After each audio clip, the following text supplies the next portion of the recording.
In the argument from Crucial Distinction, we argued that our view of marriage should make a meaningful distinction between marriage and non-marriage in a way that explains important marriage norms.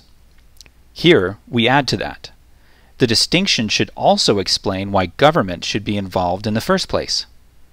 It should establish that there is a public interest in marriage. We do not bring government into all human relationships because there is no good reason to. For example, there is no friendship certificate that we can receive from a judge that certifies that we are actually friends. Nor is there a complicated court process we have to go through to stop being friends. So why do we bring government into marriage? In the conjugal view of marriage, the unifying good of a marriage relationship is procreation. Couples who are married unite their hearts, minds, and lives in regards to bearing and raising children. This provides a strong rationale for government involvement in marriage. Marriage stabilizes homes and provides a natural reason for both fathers and mothers to remain committed to the domestic life into which they bring children. Not only does this view of marriage imply that it ought to be monogamous, exclusive, and permanent, it provides a compelling reason for governments to promote those expectations by officially recognizing marriage, offering benefits to married couples, and making it more difficult to end marriage relationships. Because of the way marriage norms impact the lives of children, there is a public interest in promoting these norms. On the other hand, if the unifying good of marriage is mutual personal fulfillment, why would we need or want the government involved? What public interest would it serve? People engage in long-term personal relationships all the time without government even knowing about it. Further, if we do not need the government to approve of our relationships, why would we need the government to authorize ending them?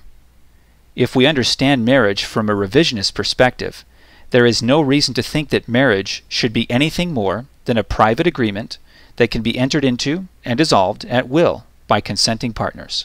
The primary public interest for civil marriage, from the revisionist view, is to arrange survivorship, hospital visitation, or end-of-life decision rights, among other things. However, there is no reason to restrict many of these benefits to sexual lovers.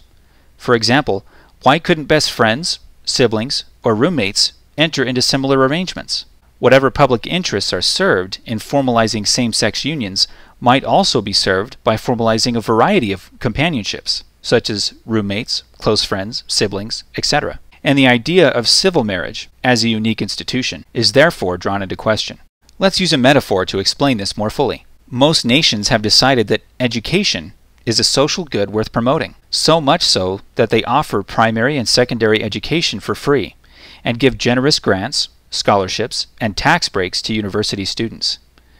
This does not demean those who have no interest in pursuing a degree and wish to go straight into the workforce instead. It just means that education is considered something worth encouraging. Imagine, however, that non-students claimed that the law unjustly treated students preferentially and wanted the same grants, scholarships, and tax credits. Extending those same benefits to non-students would undermine the very reason for those benefits, since they would no longer encourage people to pursue an education. What public interest would it serve? If we are going to eliminate the distinction between students and non-students, why not just get rid of the credits altogether instead?